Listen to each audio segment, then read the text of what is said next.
Hello friends, welcome back to T point tech. Students, core Java की series में previous video में हमने start की थी कंडीशनल स्टेटमेंट्स, जिसमें हमने कवर किया था इफ़ एंड एल्स। आज इस वीडियो में हम कंडीशनल स्टेटमेंट कवर करेंगे ternary operator and switch case. चलिए स्टार्ट करते हैं टर्नरी ऑपरेटर से। सबसे पहले थ्योरेटिकली समझते हैं, फिर इसको इम्प्लीमेंट करके देखेंगे। Student, ternary operator ternary operator जो है ये एक शॉर्टेस्ट तरीका है कंडीशनल स्टेटमेंट को लिखने का। मतलब इफ एल्स को लिखने का एक दूसरा तरीका है टर्नरी ऑपरेटर की हेल्प से, जो एक शॉर्टेस्ट तरीका है। इन लाइन यानी एक ही लाइन में आप इफ और एल्स को एग्जीक्यूट करा सकते हो टर्नरी ऑपरेटर्स की हेल्प से। टर्नरी ऑपरेटर्स को कंडीशनल ऑपरेटर भी कहा जाता है और ये होते हैं आपके क्वेश्चन मार्क एंड कॉलन। इनको टर्नरी ऑपरेटर कहा जाता है। क्वेश्चन मार्क जो है ये ट्रू है और कॉलन जो है वो फॉल्स वाला पार्ट है, और ये एक इनलाइन स्टेटमेंट है। क्लियर है? और इनको टर्नरी क्यों कहा जाता है? क्योंकि इसमें तीन ऑपरेंड्स काम करते हैं। तीन ऑपरेंड्स, पहला ऑपरेंड होता है एक्सप्रेशन, दूसरा ऑपरेंड होता है स्टेटमेंट 1 और तीसरा ऑपरेंड होता है स्टेटमेंट 2। जो एक्सप्रेशन है ये कंडीशन है, और जो स्टेटमेंट 1 है ये वो स्टेटमेंट है जो कंडीशन ट्रू होने पर एग्जीक्यूट करेगी, और स्टेटमेंट 2 वो स्टेटमेंट है जो कंडीशन के फॉल्स होने पर एग्जीक्यूट करेगी। नीचे आप सिंटेक्स चेक कर सकते हैं कि देखिए ये मैंने एक एक्सप्रेशन लिखी है। एक्सप्रेशन का मतलब हो गया कि यहाँ पर ये मैंने एक कंडीशन लिखी है। अब अगर ये कंडीशन 2 ट्रू है तो ये स्टेटमेंट 1 को एग्जीक्यूट कराएगा, अगर ये कंडीशन फॉल्स है तो ये स्टेटमेंट 2 को एग्जीक्यूट कराएगा। आप समझे? तो एक्सप्रेशन को लिखने का जो तरीका है जो टर्नरी ऑपरेटर का है वो इस तरह से है कि आपको दो पैरेंथेसिस लगाने हैं, सेमीकोलन से इसे टर्मिनेट भी करना है। इसकी रिटर्न टाइप हो सकती है, अगर रिटर्न टाइप है तो आप किसी वेरिएबल में उसको स्टोर करा लेंगे। अब आप यहाँ पर अपनी कंडीशन लिखेंगे, यानी कि जो भी आपकी एक्सप्रेशन है उसको यहाँ लिखिए कंडीशन, फिर क्वेश्चन मार्क लगाइए, थोड़ा सा हट के कॉलन लगा लीजिए। इस तरह से इसका सिंटेक्स है।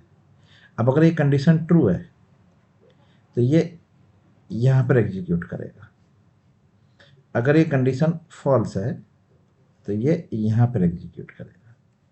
ओके, तो ये है आपका टर्नरी ऑपरेटर। अब यहाँ पर जो भी एग्जीक्यूट होगा, ठीक है, वो आपको रिटर्न में मिल जाएगा। मतलब यहाँ पर जो भी एग्जीक्यूट होके रिजल्ट आया है, मैं इसको R1 लिख ले रहा हूँ, ये R1 इस वेरिएबल में स्टोर हो जाएगा। और अगर एल्स वाले पार्ट में गया है तो ये रिजल्ट मान के चलिए R2 है, तो ये R2 इस वेरिएबल में स्टोर हो जाएगा। तो आप इस वेरिएबल को लेके आगे प्रोसेस कर सकते हैं इनकी रिटर्न टाइप को। अब एग्जांपल है, एक वेरिएबल a है मेरे पास, एक वेरिएबल b है मेरे पास, 8 और 6। मुझे इसमें से ग्रेटर वैल्यू निकालनी है यूजिंग टर्नरी ऑपरेटर। तो आप कंडीशन लिखेंगे, जैसे मैंने आपको बताया कि आप पहले पैरेंथेसिस लगाइए, ठीक है, और कंडीशन लिखिए यूजिंग रिलेशन ऑपरेटर कि क्या a बड़ा है b से। अगर ये कंडीशन ट्रू है तो ये क्वेश्चन मार्क वाले पार्ट में एग्जीक्यूट करेगा, नहीं तो ये कॉलन पे जाएगा। ठीक है, और उसकी जो रिटर्न टाइप होगी वो किसी वेरिएबल में c में ले लूँगा। अब यहाँ पर 8 रखिए, यहाँ पे 6 रखिए। क्या 8 is greater then 6? Condition true है तो यहाँ पर आपने a रिटर्न करा दिया, यानी कि रिजल्ट 1 जो है वो हमारा a है, तो ये a की वैल्यू को अपने अंदर स्टोर करा लेगा c, अगर कंडीशन ट्रू है। अगर कंडीशन फॉल्स है तो ये क्वेश्चन मार्क में नहीं जाएगा, ये कॉलन वाले पार्ट में जाएगा, वहाँ पर आपने b को रिटर्न करा लिया, ये रिजल्ट नंबर 2 है, तो यहाँ पर b की वैल्यू स्टोर हो जाएगी c में। तो इन दोनों में से जो भी ग्रेटर होगा वो आपको c वेरिएबल में मिल जाएगा। इस तरह से टर्नरी स्टेटमेंट्स को लिखा जाता है। अब इसमें कितनी आपकी ऑपरेंड्स है? एक ऑपरेंड आपका कंडीशन है, दूसरा ऑपरेंड आपका रिजल्ट 1 है और तीसरा ऑपरेंड आपका रिजल्ट 3 है। क्लियर है? इसलिए इसको टर्नरी बोला जाता है। क्लियर? समझ में आ गया? चलिए, एक दूसरा सिंटेक्स भी है जिसमें नेस्टेड है। हाँ जी, टर्नरी ऑपरेटर को आप नेस्टेड स्टेटमेंट पे भी लिख सकते हैं। जैसे एग्जांपल है कि एक वेरिएबल मेरे पास ए है, एक वेरिएबल बी है और एक वेरिएबल मेरे पास सी है। 8, 2, 6, इन तीनों में से मुझे ग्रेटर वैल्यू निकालनी है वेरिएबल डी में। तो देखिए यहाँ पर मैंने ये कंडीशन लगाई, ये पैरेंथेसिस लगा दी, इसके अंदर मैं कंडीशन लिखूंगा। तो पहले मैं आपको एक बार सिंटेक्स समझा देता हूँ कि आपने यहाँ पर ये कंडीशन लिखी है। मान के चलिए ये कंडीशन नंबर 1 है। अब एक कंडीशन 1 अगर सही निकलती है तो ये क्वेश्चन वाले पार्ट में जाएगा, गलत निकलती है तो ये कॉलम वाले पार्ट में जाएगा। ये आपको पता ही है। ये ट्रू है तो ये यहाँ पर एग्जीक्यूट करेगा, अगर ये फॉल्स है तो ये यहाँ पर एग्जीक्यूट करेगा। अब मैंने यहाँ भी कंडीशन लिख दी है। हाँ जी, क्वेश्चन मार्क वाला जो पार्ट है, जो एरिया है, यहाँ भी एक कंडीशन है। अब इस कंडीशन का भी तो क्वेश्चन मार्क और कॉलन होगा। ओके, इसी तरह से एल्स वाले पार्ट में कॉलन में भी एक कंडीशन लिखी गई है। ये कंडीशन है, इसका भी एक क्वेश्चन मार्क, एक कॉलन वाला पार्ट हो गया। क्लियर? अब देखिए किस तरह से वर्क करेगा। अब कंडीशन ट्रू है तो ये इस वाले पार्ट में आ गया। यहाँ भी ट्रू एंड फॉल्स है, अगर ट्रू है तो ये यहाँ पे आएगा, फॉल्स है तो ये यहाँ आएगा। ओके, और अगर बाहर वाली ही कंडीशन हमारी फॉल्स निकली तो ये कॉलम में आ गया। फिर यहाँ पर ट्रू और फॉल्स है, अगर ट्रू है तो ये यहाँ पे एग्जीक्यूट करेगा, फॉल्स है तो ये यहाँ पर एग्जीक्यूट करेगा। क्लियर है? समझ गए? चलिए अब इसको हम इम्प्लीमेंट करके देखते हैं। तो डी बराबर आपने लिखा कि क्या ए बड़ा है बी से, अगर है तो इस क्वेश्चन मार्क में आ जाइएगा, गलत है तो इस कॉलम में आ जाइएगा। ठीक है, इस तरह से मैंने इसको लिख लिया है। अब यहाँ पर आप 8 रखिए, यहाँ पे 2 रखिए, कंडीशन को चेक करिए, कंडीशन ट्रू है फॉल्स है। अब ये कंडीशन हमारी ट्रू है, तो ट्रू होने की वजह से ये यहाँ पर एग्जीक्यूट करेगा। यहाँ पर आपने ए और बी को पहले ऑलरेडी चेक कर चुके हैं, तो अब यहाँ पर आप ए और सी की कंपैरिजन करेंगे। क्या ए बड़ा है सी से? ए की वैल्यू 8 है और सी की वैल्यू 6 है। कंडीशन ट्रू है तो ये क्वेश्चन मार्क और ये कॉलन आ गया है। ठीक है, अगर कंडीशन ट्रू है तो ये यहाँ से ए को रिटर्न करेगा, और अगर कंडीशन गलत निकलती है तो यहाँ से सी को रिटर्न करेगा। क्लियर है? समझ गए? चलिए, तो ए क्या बड़ा है सी से, कंडीशन ये भी हमारी ट्रू निकली तो ये यहाँ पर एग्जीक्यूट करेगा। तो फाइनली हमारे पास ए पहुंच जाएगा डी में। क्लियर है? समझ में आ गया? चलिए, अब आप इसको इस तरह से लेके चलिए कि ये अगर वैल्यू इस तरह से होती 6, 8, 2, इस तरह से वैल्यू है। अब दोबारा से एक बार एग्जीक्यूट करके देखते हैं इसको। देखिए 6 इज ग्रेटर देन 8, क्या 6 बड़ा है 8 से? कंडीशन है फॉल्स। फॉल्स होने की वजह से ये इस कॉलम में आ गया। ठीक है, इस वाले कॉलम में आ गया। तो यहाँ पर आएगा जब बी बड़ा होगा, तो अब यहाँ पे बी और सी को कंपेयर करा लो। क्या बी बड़ा है सी से? अगर है तो कॉलन क्वेश्चन मार्क में, अगर ट्रू है, और अगर फॉल्स है तो कॉलन में। ट्रू है तो यहाँ से बी को रिटर्न कराइए, अगर फॉल्स है तो यहाँ से सी को रिटर्न कराइए। ये ट्रू है तो यहाँ पर, अगर ये फॉल्स है तो यहाँ पर। क्लियर है? तो एक कंप्लीट स्टेटमेंट क्या बनी कि अगर ए बड़ा है बी से तो ये ट्रू हो जाएगा, और ये कहाँ पर एग्जीक्यूट करेगा हमारा? यहाँ पर। और ए बड़ा है सी से तो क्वेश्चन मार्क ए रिटर्न होगा, नहीं तो कॉलन सी रिटर्न होगा। चलिए देखिए, फाइनली ये स्टेटमेंट बन के तैयार हो गई है आपकी। ठीक है, इस तरह से काम होगा। कोई डाउट? चलिए, ये हो गई आपकी नेक्स्ट टर्नरी ऑपरेटर। चलिए अब दोनों को इम्प्लीमेंट करके देखते हैं प्रैक्टिकली। तो ये हमारा प्रीवियस एग्जांपल था, प्रीवियस वीडियो का, उसको हम क्लियर कर लेते हैं, और स्कैनर क्लास की हेल्प से हम यूज़र से इनपुट लेंगे। तो मैं यहाँ पे स्कैनर क्लास का एक ऑब्जेक्ट क्रिएट कर लेता हूँ, और इसमें हम पास करते हैं सिस्टम डॉट इन। चलिए सबसे पहले हम लिखते हैं साउट एंटर ए, एक वैल्यू ए में इनपुट लेते हैं, integer A equal to S C dot next इंट। चलिए दूसरा एस आउट, और इसमें लिखते हैं एंटर बी, और integer B equal to S C dot next इंट लीजिए। तो हमारे पास ए और बी दो वैल्यू इनपुट हो चुकी हैं। अब इनमें से हमें ग्रेटर निकालना है, तो मैंने लिखा integer C is equal to parenthesis, सबसे पहले आप कंडीशन लिखिए कि ए अगर बड़ा है बी से तो क्वेश्चन मार्क, नहीं तो कॉलम। ओके, तो यहाँ से आपने रिटर्न कराया ए अगर कंडीशन ट्रू है तो, और अगर कंडीशन फॉल्स है तो आपने रिटर्न कराया बी। अब जो भी इसमें से ग्रेटर निकलेगा ए और बी में से, जिसकी वैल्यू ग्रेटर होगी वो सी में स्टोर हो जाएगी। सी को आप प्रिंट करा सकते हैं, ये लीजिए ग्रेटर वैल्यू हमारे पास सी में आ चुकी है। तो देखिए in place of if and else, अगर आप इफ एल्स लिखते तो किस तरह से लिखते, याद है आपको?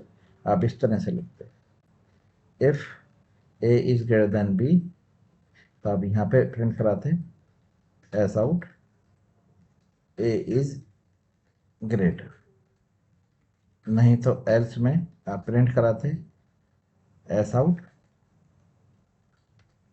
बी इज ग्रेटर, इस तरह से आप लिखते। ओके, अब देखिए आउटपुट आपको बिल्कुल सही मिलेगा। इसे कंपाइल करिए और एक बार रन करके देखिए। चलिए, तो ये हमारा कंपाइल हो गया है। अब मैं इसे रन करने जा रहा हूँ।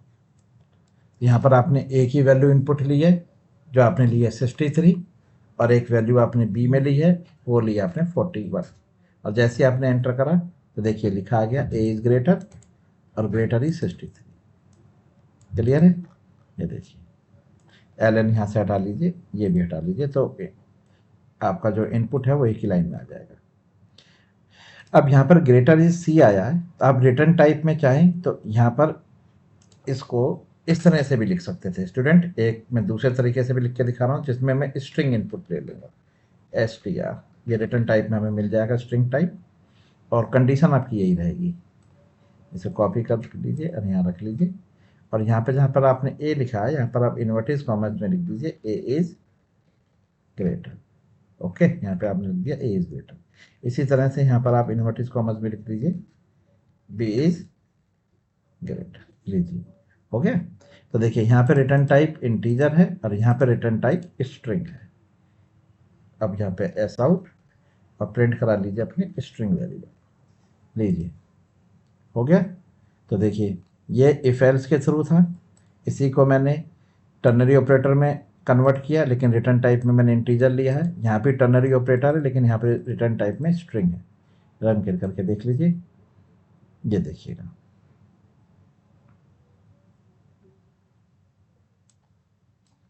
Greater A 56, enter B is 32। ये देखिए आउटपुट बिल्कुल सही आया है। ये देखिए ए इज़ ग्रेटर बिल्कुल सही है, और ग्रेटर इज़ 56 और ए इज़ ग्रेटर। ठीक है, ये देखिए। अच्छा, अब इनलाइन के बारे में मैंने बताया था। इनलाइन का मतलब होता है कि आप इसे डायरेक्ट एस आउट स्टेटमेंट में भी लिख सकते हैं, डायरेक्ट आप यहाँ भी लिख सकते हैं। ये देखिए इस तरह से A is greater than B, अगर ए बड़ा है बी से तो क्वेश्चन मार्क, नहीं तो कॉलर। ठीक है, अब आप यहाँ पे लिख सकते हैं ए इज़ ग्रेटर, और यहाँ लिख सकते हैं आप बी इज़ ग्रेटर। लीजिए ये इनलाइन हो गई। आपने एक ही लाइन में कंडीशन भी लगा दी और उसका रिटर्न टाइप भी ले लिया।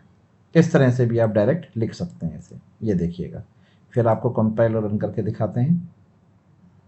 ये देखिए एंटर ए 74, एंटर बी 52। ये देखिए ये डायरेक्ट एस आउट वाली स्टेटमेंट में लिखा हुआ है। क्लियर है? समझ में आ गया स्टूडेंट्स? देख लीजिए। ओके, तो ऐसा नहीं है कि इसकी रिटर्न टाइप हमेशा इंटीजर ही होगी, स्ट्रिंग भी हो सकती है, और डायरेक्ट आप इसको एस आउट स्टेटमेंट में भी लिख सकते हैं।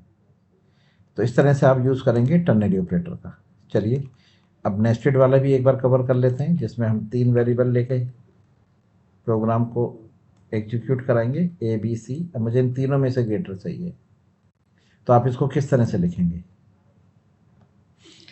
इसमें आपको अगर आपको रिटर्न टाइप के साथ बनाना है इंटीजर में, तो आप लिख लीजिए इंटीजर डी इक्वल टू, और आप इसको इस तरह से लिखिए कि अगर ए बड़ा है बी से ए बड़ा है बी से तो क्वेश्चन मार्क, नहीं तो कॉलम। ओके, तो अगर ए बड़ा है बी से तो ये कंडीशन, अगर पहली वाली कंडीशन ट्रू है तो ये यहाँ पर एग्जीक्यूट करेगा, अगर ये पहली वाली कंडीशन फॉल्स है तो ये यहाँ पर एग्जीक्यूट करेगा। यहाँ एग्जीक्यूट करने का मतलब है कि ए बी से बड़ा है, तो आपने यहाँ पर ए कंपेयर करा लिया सी के साथ। क्या ए सी से भी बड़ा है? अगर ए सी से भी बड़ा है तो क्वेश्चन मार्क और कॉलन। तो देखिए ये क्वेश्चन मार्क कॉलन इस वाले के हैं जो बाहर वाली कंडीशन के अंदर लिखा गया है। तो यहाँ से अगर ए बड़ा है बी से तो यहाँ पर आया ए बड़ा है सी से, यहाँ आया तो यहाँ रिटर्न कराएगा ए, और कंडीशन गलत निकली तो रिटर्न कराएगा सी। ओके, और अगर पहली वाली ही कंडीशन गलत निकली तो सीधा ये इस कॉलम पे आएगा। तो यहाँ पर आने का मतलब है कि बी ए से बड़ा है, तो अब बी और सी को कंपेयर करा लो। अगर बी बड़ा है सी से तो रिटर्न कराइए बी, नहीं तो कॉलम रिटर्न कराइए सी। ओके, तो इस तरह से आपने ये कंडीशन को डेवलप किया इस तरह से। ओके, तो आंसर आपके पास डी में आ रहा है। अब आप डी को यहाँ पे प्रिंट करा सकते हैं एस आउट, और ये देखिए आपने लिखा ग्रेटर, और ये आपके पास डी में आंसर आ गया। ये देखिए रन करके देखिए, आपसे ये 3 वैल्यू आपसे इनपुट लेगा ए बी और सी। Enter a 53, enter B 85, enter सी 45। देखिए ग्रेटर इज 85। ओके, चलिए और देखिए, अगर आप इसको लॉजिकल ऑपरेटर से बनाना चाहते हैं यूजिंग टर्नरी ऑपरेटर, तो आप इसको इस तरह से भी लिख सकते हैं ई इक्वल टू, ध्यान से देखिएगा, ए बड़ा है बी से एंड ए बड़ा है सी से। ओके, तो क्वेश्चन मार्क नहीं तो कॉलन। ये देखिए समझ गए आप? अगर ए बड़ा है बी से एंड ए बड़ा है सी से तो रिटर्न करेगा ए। ओके, ए बड़ा है बी से एंड ए बड़ा है सी से तो रिटर्न करेगा ए। अगर ये कंडीशन गलत है तो ये एल्स वाले पार्ट में आएगा, कॉलन वाले पार्ट में। यहाँ पर ने कंडीशन लिखी है कि बी बड़ा है ए से एंड बी बड़ा है सी से। ठीक है, तो क्वेश्चन मार्क रिटर्न करेगा बी, और अगर ये वाली कंडीशन गलत निकली तो ये इस कॉलन पे आएगा। यहाँ लिखा आपने सी बड़ा है ए से एंड सी बड़ा है बी से, तो क्वेश्चन मार्क रिटर्न करेगा सी, और अगर ये वाली कंडीशन गलत निकलती है तो ये इस वाले कॉलम पे आएगा। ठीक है, अब आप यहाँ से स्टेटमेंट जो आप रिटर्न टाइप में यहाँ से भेजेंगे, ठीक है, आपने यहाँ से रिटर्न करा दिया, मान के चलिए 0, आप यहाँ से 0 ले लीजिए। ठीक है, तो यहाँ से कहने का मतलब ये है कि अगर ए बड़ा है बी से, ए बड़ा है सी से तो रिटर्न करेगा ए। अगर ये गलत है तो इस कॉलम पे जाके इसको एग्जीक्यूट करेगा, अगर ये ट्रू है तो बी रिटर्न करेगा, अगर ये गलत है तो कॉलम में सी वाली कंडीशन को चेक करेगा, कंडीशन ट्रू है तो सी को रिटर्न करेगा, नहीं तो 0 रिटर्न करेगा। ठीक, अब जो भी आउटपुट है वो आपके पास ई में आ जाएगा। अब अगर आप ई को प्रिंट करा रहे हैं तो आप यहाँ लिखिए एस आउट, और आप यहाँ पर ई को प्रिंट करा लीजिए। ठीक है, अब यहाँ पर मैं स्टूडेंट स्ट्रिंग वैल्यू नहीं लिख सकता, तो मतलब ये वाला वो केस है जब हमारी डुप्लीकेट वैल्यू बन रही है, तो 0 आपको रिटर्न करेगा डुप्लीकेट के केस में। अब देखिए इसे रन करिए, अब आपसे ये 3 वैल्यू इनपुट लेगा 63, 52 एंड 85। तो देखिए 85 आउटपुट सही आ गया। ठीक है, चलिए एक बार दोबारा रन करते हैं।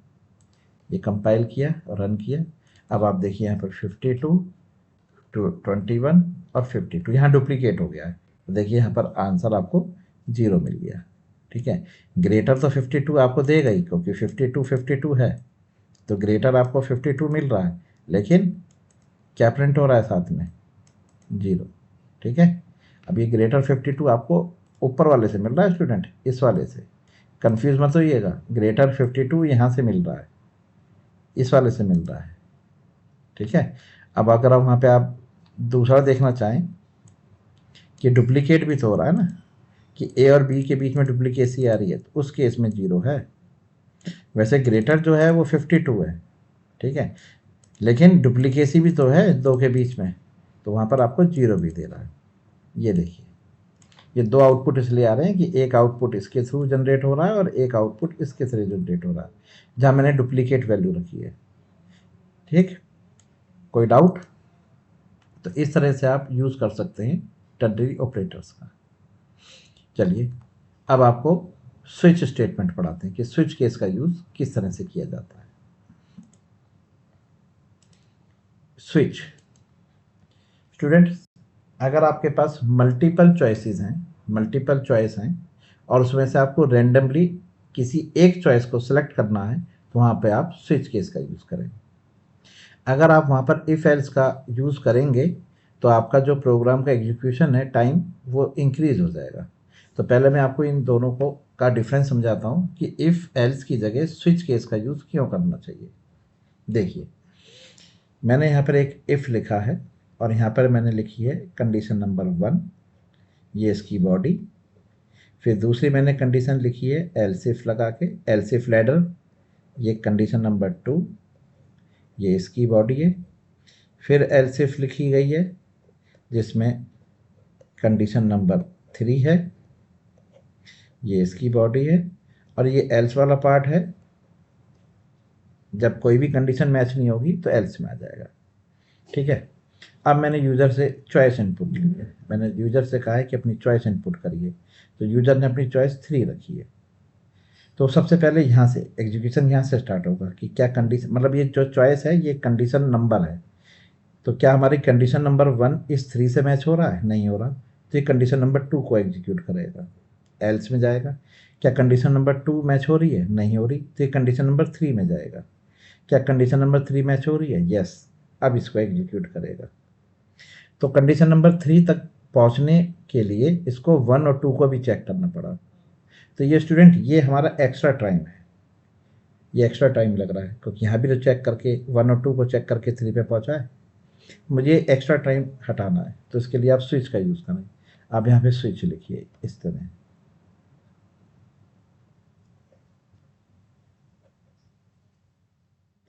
ये स्विच लिखा आपने, ये आपने इसके चॉइस रख दी, ये आपकी चॉइस है। अब यहाँ पे स्विच के अंदर स्टूडेंट केस बनते हैं, केस 1। अब ये जो केस बनता है ये आपकी चॉइस पे होता है, जिस टाइप की चॉइस होती है। जैसे ये इंटीजर टाइप चॉइस है तो यहाँ पर केस इंटीजर टाइप बनेगा और उसके आगे कॉलन लगेगा। और हर केस को टर्मिनेट करने के लिए ब्रेक स्टेटमेंट का यूज होता है, ब्रेक को सेमी कॉलन से। ये इस केस की बॉडी है, जैसे यहाँ पर ये इस बॉडी ये है, इसी तरह से यहाँ पर ये केस 1 की बॉडी है। इसी तरह फिर आप केस 2 बनाएंगे, ये केस 2 हो गया, ये ब्रेक हो गया और सेमी कॉलन लगेगा, ये केस 2 हो गया। इसी तरह से ये केस 3 हो गया, कॉलन और फिर ब्रेक, सेमी कॉलन, ये केस 3 की बॉडी हो गई। और जो केस मैच नहीं करता है ना, जैसे यहाँ पर मैच नहीं करता तो एल्स होता है ना, इसी तरह से यहाँ पर डिफॉल्ट होता है, डिफॉल्ट। और डिफॉल्ट को ये आखिरी स्टेटमेंट है, तो आप इसे ब्रेक नहीं भी करेंगे तो भी ये एग्जीक्यूट करेगा। अब जैसे यहाँ पर अगर मैं चॉइस रखूँ 4, तो बताइए क्या मेरी 4 दोबारा से एग्जीक्यूट करते हैं, क्या 4 1 से मैच हुआ, नहीं हुआ, 2 पे आएगा। क्या कंडीशन 2 मैच हुई, नहीं हुई, 3 पे आएगा। कंडीशन 3 मैच हुई, नहीं हुई, तो ये एल्स में जाएगा। कंडीशन 4 के लिए एल्स में आ गया। आप समझ गए। इसी तरह से यहाँ पे चॉइस आपने क्या रखी है, 4, तो इसमें ये जंप स्टेटमेंट है एक तरीका से, सीधा ये यहाँ पर डिफ़ॉल्ट में आएगा। केस नंबर 4 के लिए ये डिफ़ॉल्ट में आएगा। क्लियर है। अब अगर आपने यहाँ पे चॉइस 3 रखी होती तो आपको पता ही है स्टूडेंट, ये एक एक करके 3 पे पहुंचेगा। यहाँ पे 3 पे ये डायरेक्ट 3 पे आएगा, ये जंप स्टेटमेंट है। आप समझ गए। ये 1 और 2, केस नंबर 1 और 2 को चेक नहीं करेगा, ये सीधा जंप लगा के 3 पे आएगा। यहाँ पर पहले कंडीशन 1 चेक होगी, फिर कंडीशन 2 चेक होगी, जब कंडीशन 3 पे पहुंचेगा। तो टाइम बच रहा है ना, ये है। आप किस तरह की प्रोग्रामिंग करते हैं, जैसे आपके सामने एक मेन्यू रखा है, जैसे, और उस मेन्यू में चॉइसेस दी हैं, मल्टीपल चॉइसेस लिखा हुआ है, प्रेस 1 फॉर, मान के चलिए एक वोटिंग मशीन है, press 1 for BJP, press 2 for Congress, press 3 for आप, ठीक है, और enter your choice, enter your vote, अपनी वोट रखिए। तो आपने वोट प्रेस करी 3, तो आपकी वोट आपको चली गई। तो इस तरह का जो मेन्यू प्रोग्रामिंग होती है ना, स्विच केस को मेन्यू ड्रिवन प्रोग्रामिंग भी कहा जाता है, जिसमें से आपके सामने मेन्यू आपको मल्टीपल चॉइस दे रहा है ना, आपको उसमें रेंडमली सी एक सेलेक्ट करनी है। तो इस तरह की प्रोग्रामिंग आप इफ एल्स ना बना के स्विच केस से बनाइए। समझ में आ गया? चलिए,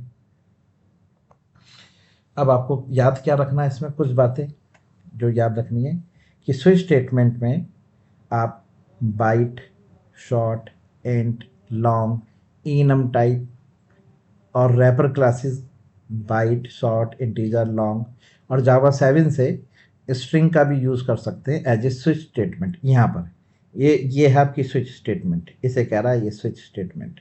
आप समझ गए? मतलब ये जो चॉइस है ये आपकी बाइट हो सकती, ये बाइट हो सकती है, ये शॉर्ट हो सकती है, ये इंटीजर हो सकती है, ये लॉन्ग हो सकती है, ये स्ट्रिंग हो सकती है, ये ध्यान रखिएगा। लेकिन ये चॉइस कभी डेसिमल वैल्यू में नहीं हो सकती। हाँ जी, यहाँ पर आप फ्लॉट का यूज़ नहीं करेंगे, फ्लॉट यूज़ नहीं होता, डबल भी यूज़ नहीं होगा। आप समझ गए? हाँ, स्विच के अंदर जो आप स्टेटमेंट लिखेंगे चॉइस जिसे कहते हैं, वो फ्लॉट और डबल नहीं होता। ठीक है, क्या क्या हो सकता है ये ऊपर मैंने मेंशन कर दिया है, आप इनको एज ए चॉइस ले सकते हैं। एक स्विच के अंदर n नंबर ऑफ केसेस हो सकते हैं, ये ध्यान रखिएगा। ऐसा नहीं है कि 2 या 3 होंगे, जितने भी आपके मेन्यू बन रहे हैं, मेन्यू में आइटम्स हैं, उतने ही आप यहाँ पर केस बनाएंगे। केस 1, केस 2, केस 3 और भी हैं तो केस 4, केस 5। अब ये जो केसेस के नंबर हैं ये डिपेंड करेगा कि किस टाइप की आप चॉइस ले रहे हैं। कहने का मतलब ये है कि अगर आप यहाँ पे चॉइस इंट टाइप ले रहे हैं तो 1 2 3 लिखेंगे। अगर आपने यहाँ पर ये चॉइस स्ट्रिंग टाइप ली है, ठीक है, स्ट्रिंग वैल्यू है, तो आप यहाँ पर 1 2 3 नहीं लिखेंगे। वहाँ पे जो आप चॉइस में यूज़र के सामने वैल्यू रख रहे हैं, जैसे आपने लिया है कि अगर बी दबाएंगे तो बीजेपी को, तो आप देखिए यहाँ पर ना बी लिखेंगे इस तरह से डबल इन्वर्टिस कॉमर्स में और फिर कॉलर लगाएंगे। आपने कहा सी फॉर कांग्रेस, तो आप यहाँ पे 2 नहीं लिखेंगे, आप यहाँ पे सी लिखेंगे, ये देखिए कॉलर लगाएंगे। और ए फॉर आप, तो यहाँ पर आप डबल इन्वर्टिस कॉमर्स में ए लिखेंगे। इस तरह से आप यूज़ करेंगे। मतलब जिस टाइप की आपकी चॉइस होगी ना, उसी टाइप का आपका केस का नंबर होगा। ठीक है, ये याद रखिएगा। The case value must be unique, हाँ डुप्लीकेट नहीं हो सकती। जैसे आपने 1 ऑलरेडी आपने केस 1 बना लिया तो दूसरा केस 1 नहीं हो सकता। ठीक है, चलिए, in case of duplicate value it renders compile time error. अगर डुप्लीकेट है तो कंपाइल टाइम एरर आएगी। दूसरा पॉइंट पढ़िए, the case value must be switch expression type only, यानी कि जो स्विच की एक्सप्रेशन है, जैसे स्विच आपका इंटीजर है तो केस वैल्यू, इसे केस वैल्यू कहते हैं 1 और जैसे बी है। अगर स्ट्रिंग है तो स्ट्रिंग टाइप होगा। तो केस वैल्यू हमेशा स्विच की चॉइस नंबर पे डिपेंड करेगी। The case must value be literal और कांस्टेंट। ठीक है, it does not allow variables. In each case statement can be break, यानी हर स्टेटमेंट को ब्रेक करना जरूरी है। अगर आप ब्रेक करना भूल जाएंगे तो क्या होने वाला है, चलिए देखिए, इसको भी हम चेक करते हैं। अगर हम केस को ब्रेक करना भूल गए, मान के चलिए मैं यहाँ पर ब्रेक नहीं लिखा केस 1 में, और मैंने चॉइस यहाँ पर यूजर से इनपुट जो ली है 1 इनपुट लिया है, तो 1 एग्जीक्यूट होगा। अब ये ब्रेक नहीं हुआ तो ये केस 2 को भी एग्जीक्यूट कर देगा, मतलब 1 के साथ साथ केस 2 भी एग्जीक्यूट होगा। 1 वाले का आउटपुट आएगा, केस 2 का भी आउटपुट आएगा। अगर केस 2 ब्रेक हो रहा है तो यहीं रुक जाएगा, अगर केस 2 भी ब्रेक नहीं हो रहा तो फिर ये केस 3 में भी चला जाएगा। इसलिए हर केस को ब्रेक करना जरूरी है। क्लियर है? लेकिन जो लास्ट वाला है, जो लास्ट में बन रहा है, जैसे डिफॉल्ट है इस केस में, तो इसको ब्रेक करें ना करें, क्यों? क्योंकि इससे तो आप बाहर आ ही रहे हैं स्विच से। तो आप यहाँ पर ब्रेक नहीं भी लिखेंगे ना, लास्ट वाले में ब्रेक नहीं भी लिखेंगे तो भी सही है, लॉजिकली सही है। ठीक है, ये अब जरूरी नहीं है कि लास्ट स्टेटमेंट डिफॉल्ट हो। ये लिखा है the case value can have a default table which is optional. ऐसा नहीं है कि डिफ़ॉल्ट होना ज़रूरी है, ठीक है। ऐसा भी हो सकता है कि डिफ़ॉल्ट हो ही ना, केस 3 पे ही ख़त्म हो रहा है, तो ज़रूरी नहीं है, फिर आप केस 3 को भी ब्रेक नहीं करेंगे तो भी चलेगा, ठीक। तो इस तरह से हम स्विच केस का यूज़ करते हैं। तो स्विच केस के अंदर स्टूडेंट देखा जाए तो 4 कीवर्ड का यूज़ हो रहा है ना। एक हम स्विच का यूज़ कर रहे हैं, एक हम केस का यूज़ कर रहे हैं, एक हम डिफ़ॉल्ट कीवर्ड का यूज़ कर रहे हैं और एक हम ब्रेक कीवर्ड का यूज़ कर रहे हैं। तो 4 कीवर्ड का यूज़ होगा स्विच स्टेटमेंट में। चलिए इस पे एक प्रोग्राम भी इम्प्लीमेंट करके आपको दिखाते हैं कि किस तरह से प्रोग्राम डिज़ाइन करेंगे। चलिए, तो प्रोग्राम इस तरह से है स्टूडेंट कि एक हम ये अभी आपको एग्जांपल दिया है मैंने इसका वोटिंग मशीन का, है ना। तो एक वोटिंग मशीन का ही एग्जांपल बनाते हैं। स्कैनर क्लास हमने इंपोर्ट कर लिया है, उसका एक ऑब्जेक्ट बना लिया है एससी नाम से, और यहाँ पर एक स्क्रीन बनाने जा रहा हूँ जो हमारे यूज़र के सामने होगी, जो डिस्प्ले करेगी कि प्रेस 1 फॉर बीजेपी, बीजेपी के लिए 1 प्रेस करें, S out press 2 for Congress. Okay, इस तरह से एस आउट प्रेस 3 फॉर आप, और एस आउट, और इसमें आपने प्रेस कर दिया है प्रेस 0 फॉर क्विट, क्विट करने के लिए 0 प्रेस करें, S out enter your vote, अपनी वोट एंटर करें, ठीक है। अब ये इंटीजर टाइप होगी तो मैंने एक चॉइस वेरिएबल ले लिया है और sc डॉट नेक्स्ट इंट लिख दिया है। अब देखिए मैंने यहाँ पे इंटीजर टाइप क्यों लिया है, क्योंकि मैं जो चॉइस यूजर से इनपुट ले रहा हूँ वो मैंने नंबर में लिया है, 1 2 3 और 0, ये मेरी न्यूमेरिक वैल्यू है, इसलिए मैंने इंटीजर टाइप चॉइस ले ली है। ओके, अब देखिए मैं यहाँ पे प्रिंट के आगे से एलन हटा रहा हूँ, ये इसलिए कि जो एंटर योर चॉइस है, जो मैं वैल्यू इनपुट करूँगा जैसे 1 2 3, तो वो मेरे एंटर योर चॉइस के सामने ही इनपुट हो। अगर मैं यहाँ पे एलन लिखे रखूँगा तो जो मैं वैल्यू इनपुट करूँगा एज ए चॉइस वो नेक्स्ट लाइन पे आएगी।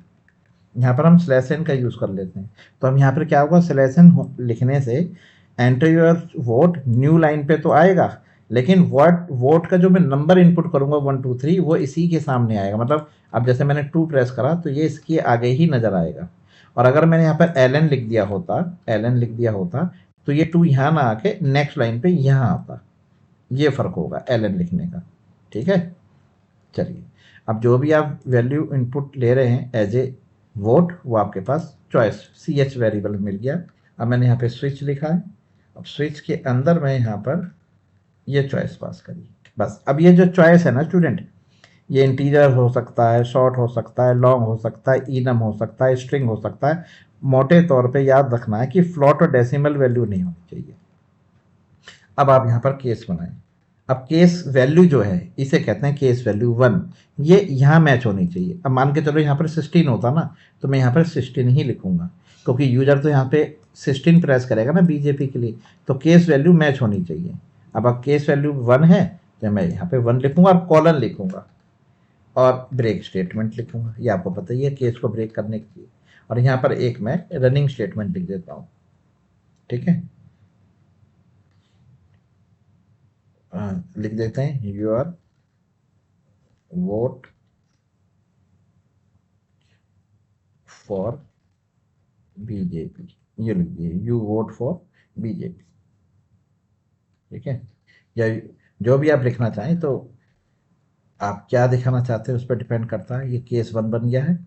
अब स्टूडेंट मैं इसको कॉपी पेस्ट कर लेता हूँ। अब ये केस 2 आपका बन गया है, यू वोट फॉर कांग्रेस, ठीक है। फिर मैंने कॉपी पेस्ट करा, ये बन गया है 3, केस नंबर 3, ये है आप, और ये है हमारा लास्ट वाला जो हमारा केस नंबर 0 है। 0 का मतलब है एग्जिट। तो देखिए स्टूडेंट, आप यहाँ लिखते हैं सिस्टम डॉट एग्जिट और यहाँ पर एक इंटीजर वैल्यू पास कर दीजिए, ठीक है। स्टेटस 0 का मतलब है कि विदाउट एनी एरर आपका प्रोग्राम एग्जिट हो गया है।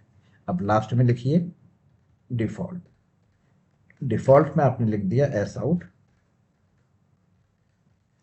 Invalid choice. लीजिए, अब ये प्रोग्राम आपका बिल्कुल प्रॉपर तरीके से बन के तैयार हो चुका है। अब अगर आप प्रेस करते हैं 1 तो आपकी चॉइस जो इनपुट हो रही है यहाँ पर स्विच में वो 1 है। 1 के केस में केस 1 एग्जीक्यूट होगा। अगर आपकी चॉइस 2 है तो केस 2 एग्जीक्यूट होगा। 3 है तो 3 होगा।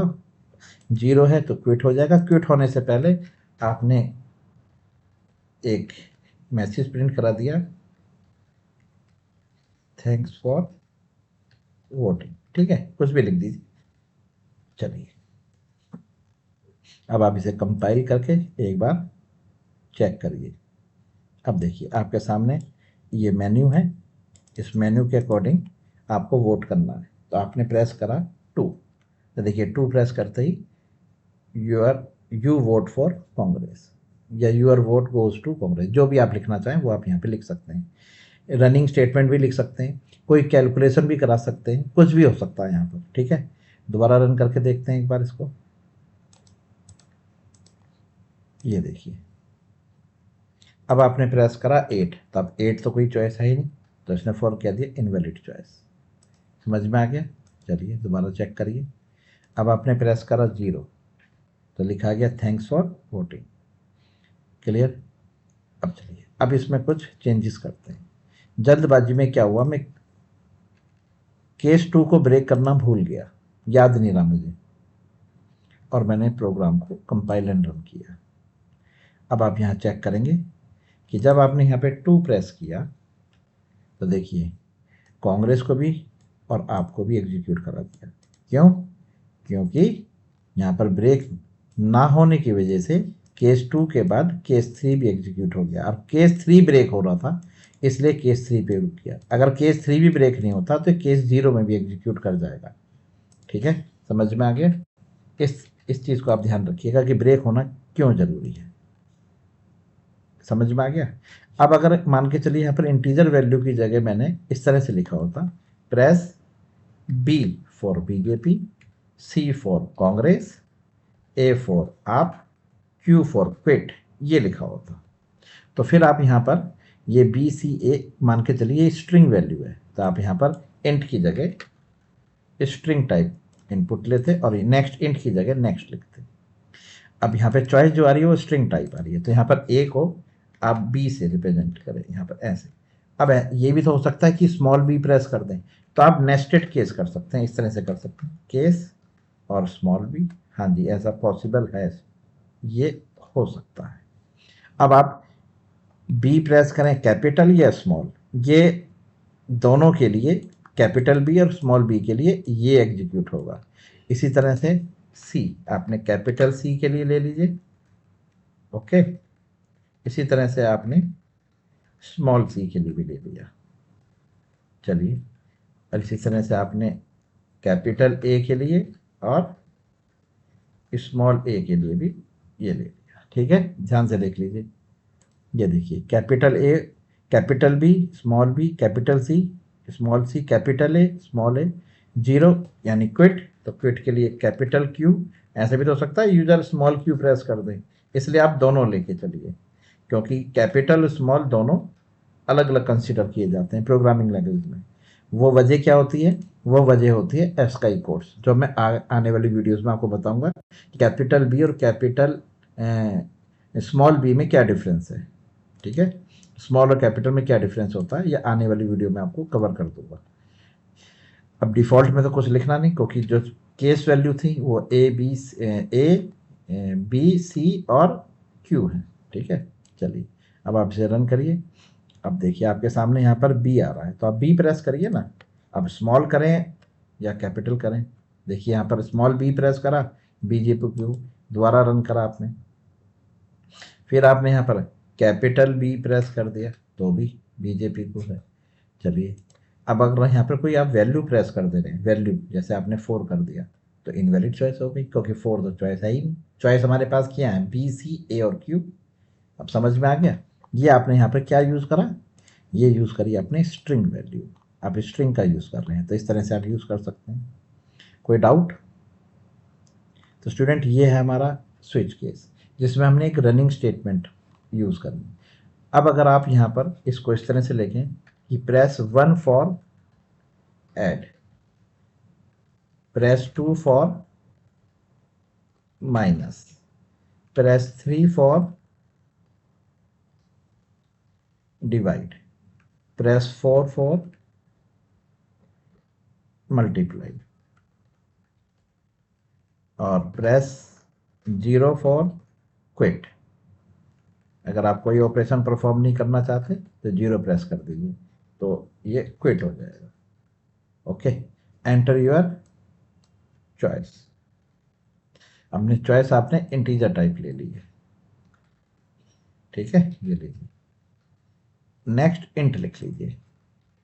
अब देखिए, अब आपको यहाँ पर क्या करना है, यहाँ पे आपको ऑपरेशन परफॉर्म करना है।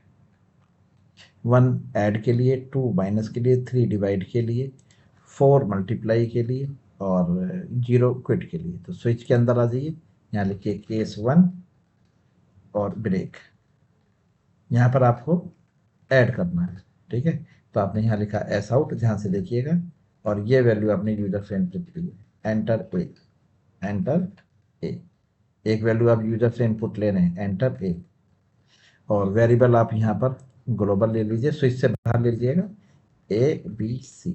ओके, चलिए, ग्लोबल का मतलब है स्विच से बाहर ले लीजिएगा। A equal to S C dot next int. तो ये आपने ए में इनपुट ले लिया है, एक वैल्यू आप बी में इनपुट ले लीजिए, मतलब एक कंप्लीट प्रोग्राम आप यहाँ लिखेंगे, एक वैल्यू ए में और एक वैल्यू बी में, और फिर आप यहाँ पर सी में इनका सम करा लेंगे, C is equal to A plus B. ये एक तरह का आपके सामने कैलकुलेटर बनने जा रहा है, ये देखिए, और ये आपके पास एडिशन होके आउटपुट आ गया है। क्लियर है? तो केस 1 के अंदर स्टूडेंट आपने क्या किया है, ध्यान से देखिए और मुझे बताइए। केस 1 में आपने एडिशन ऐड करा है, ओके। अब यही चीज़ आपको केस 2 में करनी है, लेकिन वहाँ पर आपको माइनस करना है। तो आपने यहाँ पर केस 2 लिखा, ब्रेक लिखा, और ये यहाँ पर आपने लिख दिया enter a, enter B. Okay, अब ए और बी आपने इनपुट लिए हैं और यहाँ पर आपने माइनस परफॉर्म किया है, ये लीजिए, ये आ गया आपका माइनस। ओके, ये लीजिए। तो केस 2 किस चीज़ के लिए बना, केस 1 हो गया ऐड के लिए और केस 2 हो गया माइनस के लिए। इसी तरह से मैंने कॉपी किया स्टूडेंट, कॉपी पेस्ट आप कर सकते हैं, ये लीजिए। अब ये केस 3 है और केस 3 पे हम डिवाइड कर रहे हैं, तो हमारा डिवाइड वाला आंसर आ गया, ये लीजिए। ओके, चलिए, अब केस 4, केस 4 हमारा मल्टीप्लाई का है, यहाँ पर आपने मल्टीप्लाई कर लिया है, लीजिए। और केस फिर हमारा 0 है, केस 0 ब्रेक। केस 0 में आपने एस आउट और यहाँ पर आपने लिख दिया है थैंक्स फॉर यूजिंग कैल्सी, और फिर आपने लिखा S out, sorry S out नहीं लिखना, सिस्टम डॉट एग्जिट और स्टेटस वैल्यू 0, ठीक है। ये लीजिए, यहाँ देखिए case 1, case 2, case 3, case 4, case 0 quit. अब अगर यूजर कोई गलत वैल्यू इनपुट कर देता है तो वो डिफ़ॉल्ट केस में जाएगी। हमेशा डिफ़ॉल्ट को लास्ट में लिखा जाता है, लेकिन ऐसा कोई रूल नहीं है, आप चाहें तो इसको बीच में भी कहीं सेट कर सकते हैं, इनवैलिड चॉइस, जैसे मैं आपको करके दिखाता हूँ, ध्यान से देखिए। ऐसा कोई हार्ड एंड फास्ट नहीं है कि केस 1 केस 2 इस तरह ही चलाना है। आप पहले केस 2 बना लीजिए, फिर केस 3 बना लीजिए, फिर केस 1 बना लीजिए, ठीक है। आप इसको रैंडमली कर सकते हैं, ऐसा नहीं है कि इसी ऑर्डर में करते हैं। अब जैसे डिफ़ॉल्ट है, आप ज़रूरी नहीं है कि डिफ़ॉल्ट हमेशा लास्ट में होता है, लेकिन सबकी आदत है तो सबको लास्ट में रखते हैं। आप कहीं भी रख दीजिए, बीच में यहाँ रख दीजिए, क्या फ़र्क पड़ रहा है, कोई नहीं, ये लीजिए डिफ़ॉल्ट। लेकिन अब ब्रेक करना ज़रूरी है क्योंकि बीच में आप ले आए हैं, ये लीजिए, हो गया। तो आपने डिफ़ॉल्ट बीच में रखा है, तो ऐसा नहीं है, देखिए कोई यार, ये आपको बता रहा है कि last case default branch not last case in switch statement, ये सिर्फ आपको सजेशन दे रहा है, एरर नहीं आएगी। मैं इसे रन करके दिखाऊंगा तो कोई एरर नहीं आएगी, आप देखिएगा।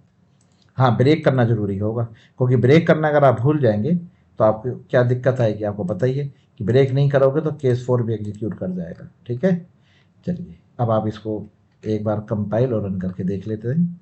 और ये देखिए, ये देखिए मैंने कंपाइल किया और आपके सामने एक मेन्यू आएगा, आ गया। अब आपने कहा सर मैं डिवाइड करके देखना चाहता हूँ, तो आप 3 प्रेस करिए, वैल्यू रखिए 45 और 15, answer is 3। 45 divide by 15 is 3। दोबारा रन करके देखिए, कोई डिफ़ॉल्ट वैल्यू रखिए, देखिए डिफ़ॉल्ट वैल्यू है नहीं, कोई इनवैलिड वैल्यू रखिए, जैसे 9। अब 9 तो चॉइस है नहीं, चॉइस हमारे पास 1 2 3 4 और 0 है, तो देखिए इनवैलिड चॉइस आया नहीं आया। तो ऐसा नहीं है कि हमेशा डिफ़ॉल्ट लास्ट स्टेटमेंट है, आप कहीं भी रख सकते हैं। ओके, समझ में आया। ये देखिए, तो यहाँ पर आपने ऑपरेशन परफॉर्म करा है स्विच केस में। इसी तरह से यहाँ पर आप इफ एल्स स्टेटमेंट भी लिख सकते हैं, यहाँ पर ऐसा कोई कंडीशन लिख सकते हैं जो इफ एल्स के साथ, जैसे press 1 for even odd, even odd, आपको इवन ऑड चेक करना है, तो आपने यूजर से एक नंबर इनपुट लिया है, एंटर ए, हो गया। अब आप यूज़ करते हैं यहाँ पर, मान के चलिए टर्नरी ऑपरेटर का, टर्नरी ऑपरेटर का यूज़ करते हैं, तो देखिए एस आउट, और इसमें आपने लिखा ए मॉडलस 2 इक्वल टू 0। अगर ए की वैल्यू 2 से डिवाइड होने पे 0 आती है तो क्वेश्चन मार्क, नहीं तो कॉलन। अगर कंडीशन ट्रू है तो क्वेश्चन मार्क वाले पार्ट में आपने इवन को प्रिंट कराया और कॉलन वाले पार्ट में आपने ऑड को प्रिंट कराया। लीजिए हो गया। अब अगर आप 1 प्रेस करेंगे तो ये आपसे एक नंबर इनपुट लेगा और उस नंबर को चेक करेगा वो इवन है या ऑड, चेक करिए। तो यानी कि स्विच के अंदर आपने किसका यूज़ करा, कंडीशन का। तो देखिए प्रेस 1 फॉर इवन ऑड, तो आपने 1 प्रेस करा, इसने आपसे वैल्यू इनपुट ली 45, आंसर इज ऑड। समझ में आ गया, एग्जीक्यूट कर गया। इसी तरह से ये तो आपने टर्नरी ऑपरेटर का यूज़ करा। आपने कहा सर इफ एल्स का भी हो सकता है यूज़, बिल्कुल हो सकता है। जैसे कि क्वेश्चन में प्रेस 2 फॉर नेगेटिव और पॉजिटिव वैल्यू, आप चेक करना है कि वैल्यू नेगेटिव है या पॉजिटिव है, ये चेक करना हमें। तो केस नंबर 2 ये है हमारे पास। तो हमने यूजर से एक इनपुट लिया है, एंटर नंबर, ये नंबर इनपुट ले रहा हूँ और मुझे यहाँ चेक करना है इफ एल्स का यूज़ करके। तो देखिए ये मैंने इफ लगाया है और ये इसका ये एल्स वाला पार्ट है, और यहाँ पे कंडीशन लिखी है कि अगर ए इज ग्रेटर देन 0, अगर ए की वैल्यू 0 से बड़ी है तो एस आउट प्रिंट करें पॉजिटिव, हो गया। एल्स इफ अगर ए इज लेस देन 0, अगर ए की वैल्यू 0 से छोटी है तो आपने प्रिंट करा दिया नेगेटिव। और अगर 0 से छोटी भी नहीं है 0 से बड़ी भी नहीं है तो इसका मतलब ये हुआ कि वो इक्वल टू 0 है। तो 0 ना नेगेटिव होती ना पॉजिटिव, तो आपने यहाँ प्रिंट करा दिया न्यूट्रल। ओके, ये लीजिए। अब आप इसे रन करके देखिए। अब आपने यहाँ पे चॉइस जो इनपुट करी है वो नेगेटिव पॉजिटिव के लिए 2 प्रेस करा है, तो आपने यहाँ पे 2 प्रेस किया। देखिए एंटर नंबर आपने इनपुट करा 12, तो आंसर आया पॉजिटिव। ठीक है, क्योंकि 12 हमारा पॉजिटिव नंबर है। चलिए फिर आपने दोबारा रन किया, अब की बार आपने चॉइस 2 रखी, वैल्यू रखी -63 नेगेटिव। और अगर आप 0 रखेंगे तो ये आपको आउटपुट देगा न्यूट्रल, ये देखिए। ओके, चलिए तो इस तरह से आप कंडीशंस को भी आप यूज़ कर सकते हैं इफ एल्स में, सॉरी स्विच केस के अंदर। कोई डाउट, ये देखिए। तो स्टूडेंट्स, इस वीडियो में हमने कवर किया टर्नरी ऑपरेटर्स और स्विच स्टेटमेंट। अगर ये वीडियो आपको समझ में आई, ये एग्जांपल्स आपको अच्छे लगे, तो इसको वीडियो को अपने फ्रेंड्स के साथ भी शेयर करिए, लाइक करिए, कमेंट्स करिए। अगर आप कोई और एग्जांपल चाहते हैं मैं आपको करके दिखाऊं तो कमेंट्स में बताइए। कोई दिक्कत है तो भी बताइए, हम उसको सॉल्यूशन आपको देंगे। इस वीडियो में इतना ही। Thank you very much, good bye.